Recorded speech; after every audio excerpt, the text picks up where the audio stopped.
乡亲啊，过来这是好消息。为后个月8月初一开始，2岁到4岁幼儿，若唔是读公立、非营利，也或是准公共化幼稚园，而且符合资格者，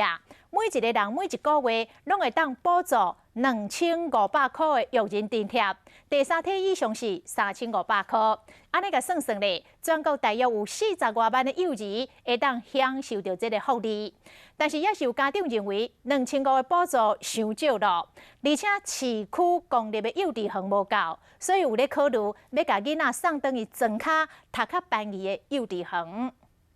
2500块非常不够啊，特别是孩子超过了2、3岁，伙食开销都倍增。政府推行育儿补助，一个月加2500，想要抢救小资化，不过只惊效果有限。